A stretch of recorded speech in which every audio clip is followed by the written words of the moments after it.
Muchas gracias. Agradezco, por supuesto, al doctor Eduardo Bakov, a nuestra amiga consejera Margarita Zorrilla, mi compañera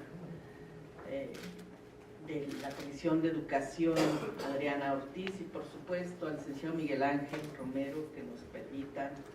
hacer esta presentación, como bien se dice, coordinada desde el momento mismo de la idea con la maestra Maribel Martínez Robleros. Decirles que cuando se propuso esta idea, nosotros teníamos claro que podía ser muy útil como elemento de debate y de consulta mucho de lo que aquí se escribiera. Primero porque yo estoy convencida de que tuve la fortuna de haber estado acompañada, y lo digo porque ya estamos de salida, hablaré con ese tiempo para irme acostumbrando,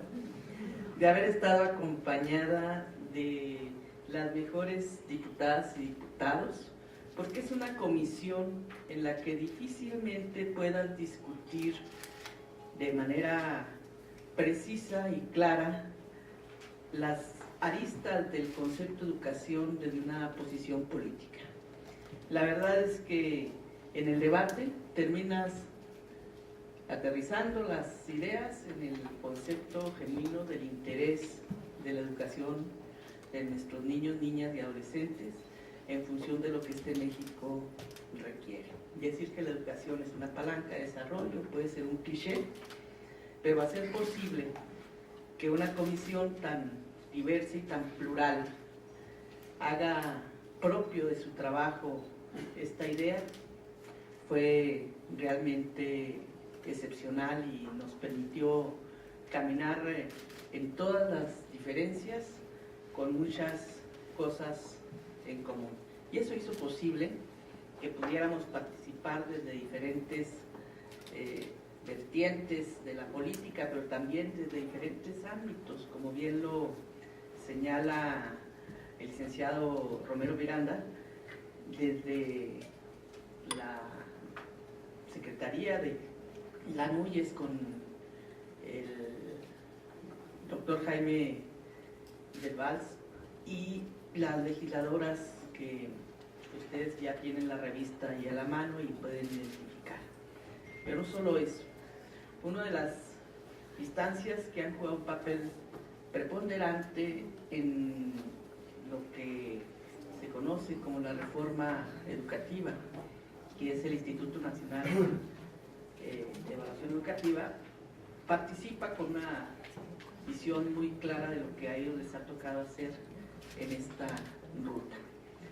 Lo que yo quiero destacar es que en la revista El Cotidiano ayuda, anima a escribir su misión, su objetivo, su visión de lo que debe ser la revista. Me quedo con esto que leo, que es un proyecto universitario, en el mejor de sus sentidos, pluralista, abierto a la crítica y por tanto no sectario. Pretende entregar un instrumento de expresión a los académicos de nuestra universidad y a aquellos que compartan estos principios, con la idea de que la referencia a lo real no se reduzca a las investigaciones de largo plazo ni al juicio periodístico, sino que sea posible también referirse al presente en forma rigurosa. De ahí seguramente el nombre de El Cotidiano. Precisamente por eso, quienes aquí escriben lo hacen desde la más plena libertad del conocimiento y la experiencia adquirida. Y por supuesto responsables de sus dichos y de sus aseveraciones o conclusiones de análisis. Y por supuesto que esto ya es una garantía en el México de las libertades de expresión hoy tan discutidas,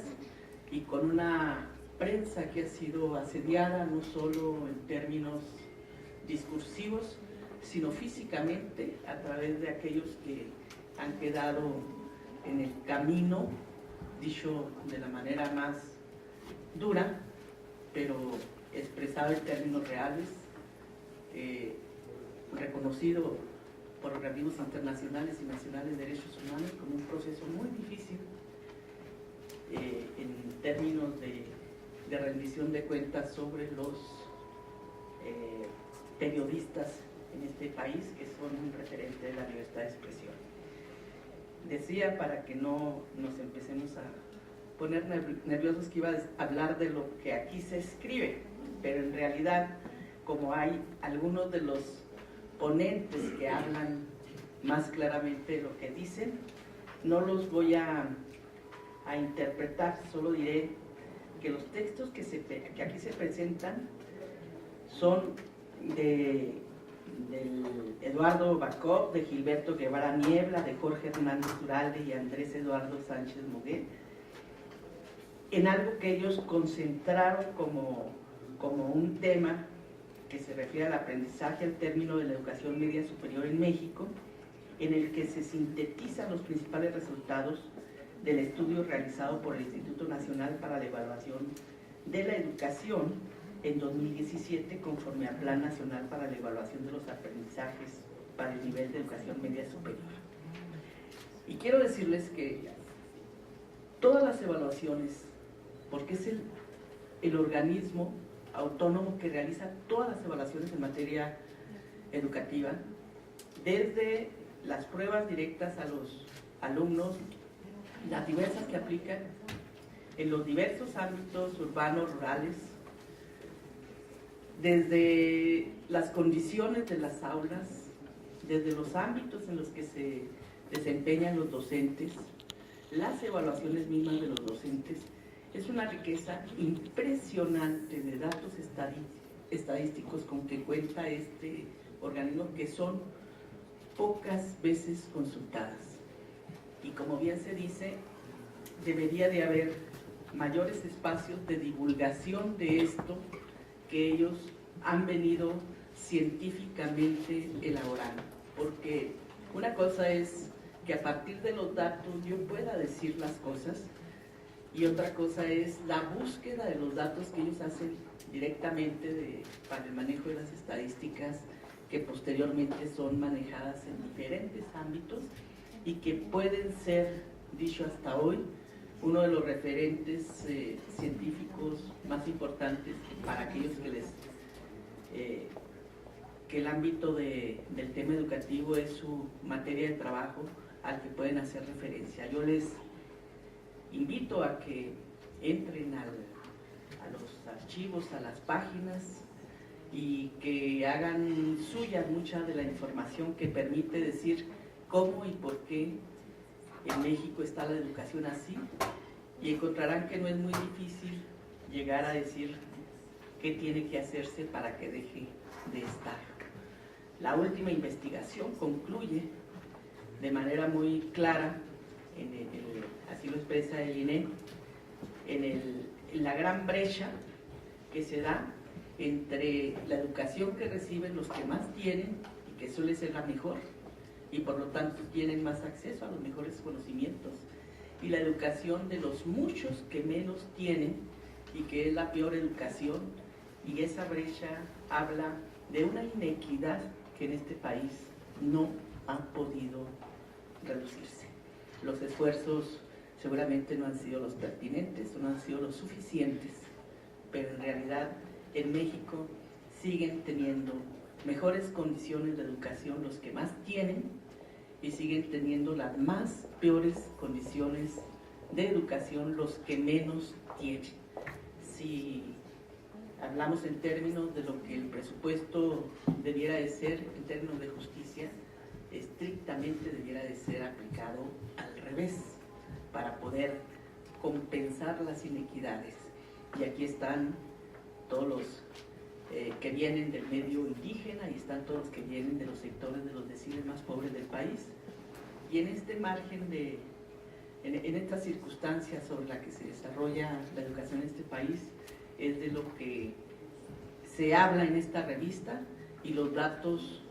que no son todos, porque, repito, el capital de información que tiene el INE es mucho más amplio de lo que aquí se alcanza a ver, pero se abre una ventana para que ustedes observen y pueda despertarse ese interés para ver el resultado de muchísimas de las investigaciones que el Instituto Nacional de Evaluación Educativa ha hecho a lo largo de sus 5 años de funcionamiento. Decirles también, ¿sí?, que en el caso del director de la NUYES toca un tema muy actual, muy pertinente, que es el de las auditorías a las universidades públicas estatales. Reflexiona sobre los alcances que debe tener la rendición de cuentas, señalando que éstas no tienen que referirse solo a los informes sobre el uso de los recursos, sino que tendría que incluir los resultados y avances académicos logrados con la inversión del financiamiento público, el incremento de la matrícula, la mejora continua de la calidad de los programas educativos, la movilidad estudiantil y docente, los avances en la generación y aplicación del conocimiento y la actividad de extensión y vinculación, así como la difusión y preservación de la cultura. Jaime Valls no le saca el bulto, sabe que uno de los temas fundamentales que está en el imaginario social y en la polémica de la opinión pública es el uso de los recursos en las universidades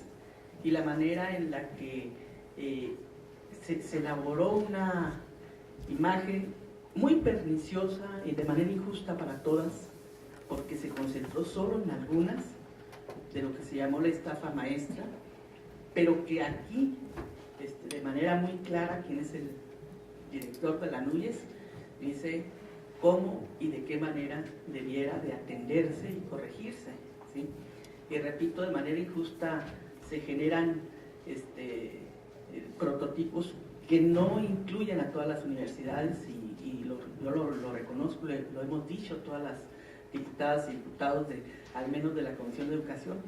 porque reconocemos que el trabajo de muchas, el compromiso de muchas, pero también la poca transparencia de otras. Va a ser interesante para ustedes entrar en esta parte de este artículo, sobre todo por la persona que escribe. Aquí mi compañera Adriana del Pilar Ortiz Lanz pone en el centro de la discusión la importancia de la educación en el mundo de hoy. Mismo que vive profundas transformaciones, de esta forma reivindica su papel esencial de la educación para el desarrollo de las capacidades intelectuales, morales y afectivas del ser humano, así como la construcción de la equidad, la justicia y la paz en la sociedad. No me extiendo porque ella hará con mayor énfasis la explicación de su artículo en esta revista, pero es una de las visiones más claras que sobre el tema hemos tenido la oportunidad de compartir en la comisión, y yo le agradezco mucho que haya colaborado en este ejercicio de manera tan generosa, ¿sí? Porque además con una carga impresionante de trabajo cuando se nos dio esta oportunidad, creo que todas estábamos en nuestro momento más complicado. Y por supuesto la doctora Margarita María Zorrilla Fierro, en su texto Con la formación docente hemos topado, desde el título, ¿sí?, desde el título, asume la convicción de que los docentes son un factor clave para el aprendizaje de los alumnos y por lo tanto para su pleno ejercicio del derecho a una educación de calidad. De ahí que proponga hacer uso de la evaluación curricular con el objeto de poner de relieve las oportunidades que los futuros maestros tienen de aprender lo que posteriormente deberán enseñar en el aula. El artículo de Tere Bracho, que no está aquí presente con nosotros por problemas de salud, y de Francisco Miranda López, habla sobre el servicio profesional docente, uno de los temas más sentidos de la reforma educativa, el servicio profesional docente, derivado de las reformas constitucionales y en el marco del Sistema Nacional de Evaluación Educativa, pone en el centro las dificultades que ha significado el tema como tal y considera perspectivas en aras del robustecimiento de la reforma educativa y su proyecto de transformación. Desde dentro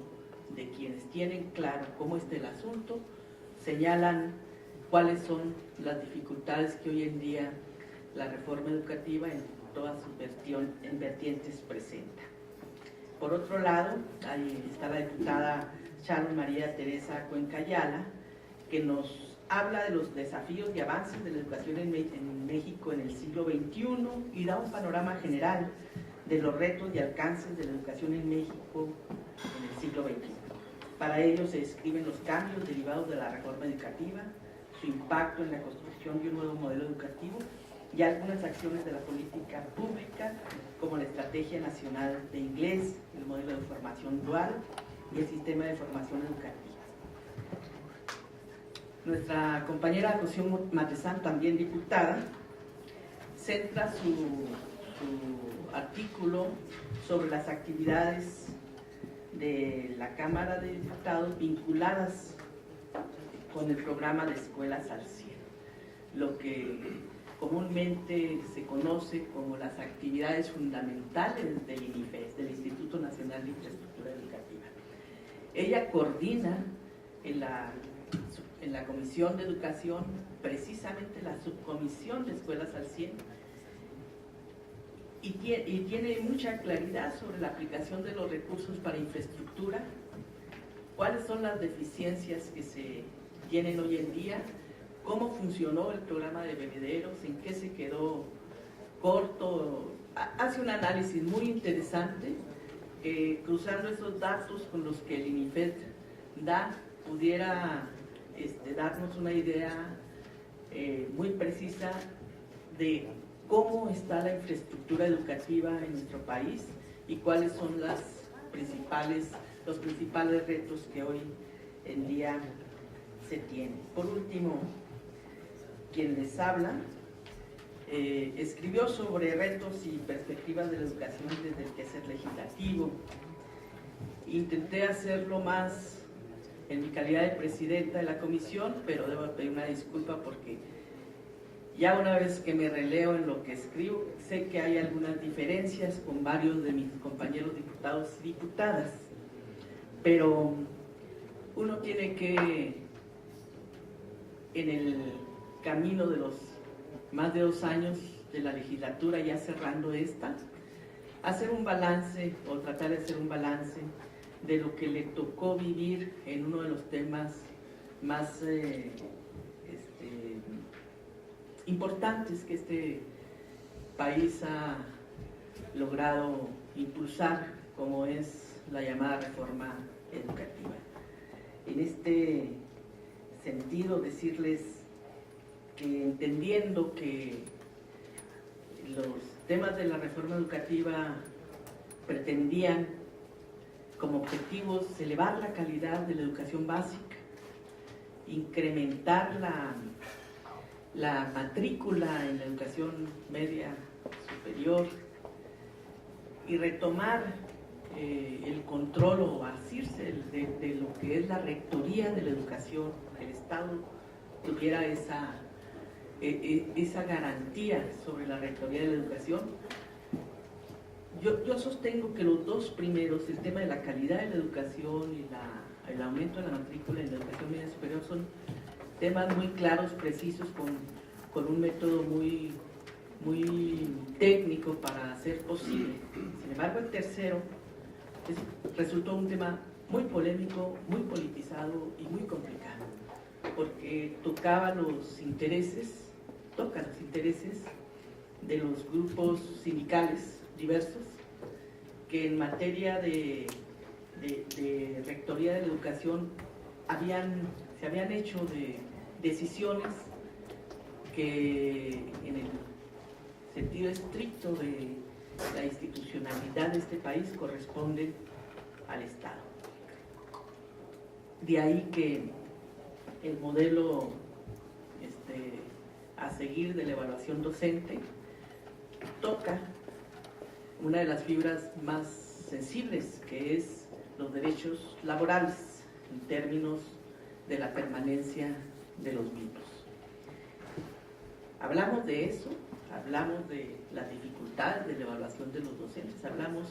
de muchos temas que pasaron por estas cámaras y repito con toda responsabilidad en alguna mesa seguramente, porque no les gusta mucho a los amigos del licenciado Romero Miranda de la CENTE, pero tampoco les gustan a los amigos de mi amiga diputada del Sindicato Nacional del Trabajador. No les gusta mucho lo que uno dice, pero uno tiene siempre claro, como decía Mario Benedetti, uno no siempre hace lo que quiere, pero tiene el derecho de no hacer lo que no quiere. Y yo no quiero dejar de decir lo que pienso. Muchas gracias. Con mucho gusto, licenciado Roberto, decirles primero que me agrada haber compartido esta introducción a lo que es el contenido de la revista Cotidiana, compartir, por supuesto, el esfuerzo que hace esta institución, Universidad Autónoma Metropolitana, para difundir temas con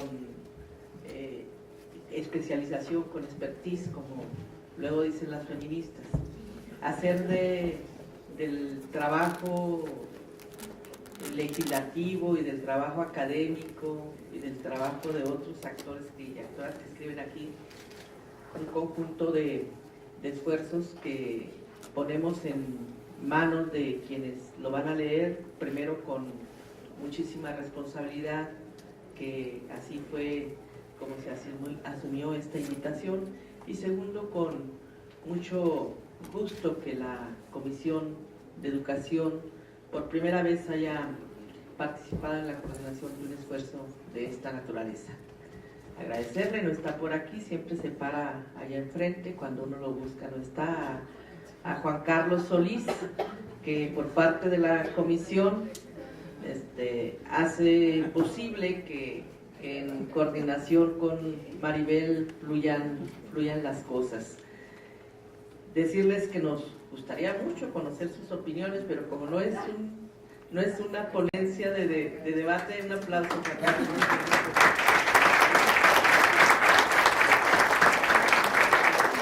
Gracias por el apoyo. Decíamos que es solo la presentación de una revista. Tendrán ustedes oportunidad de hacer los diálogos y los debates con cada uno de los que aquí están sentados, seguramente en otras ocasiones. Enhorabuena, ¿sí? Esperemos que sea de provecho el esfuerzo que aquí se ha hecho, y que a futuro las siguientes comisiones de educación, aparte de discutir lo que en materia legislativa nos corresponde, puedan también en términos académicos y profesionales expresar su opinión sobre la cotidianidad de la materia que hoy de veras nos da mucho gusto en presentar con ustedes. Una más.